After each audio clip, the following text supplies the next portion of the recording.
account for.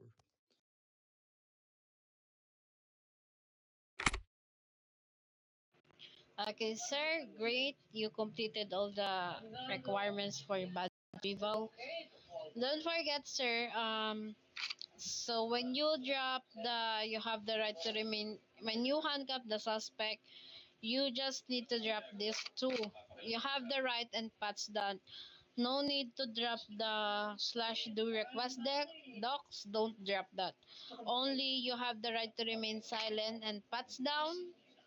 And then, yeah, you're good now. That's the only problem. You always dropping this one.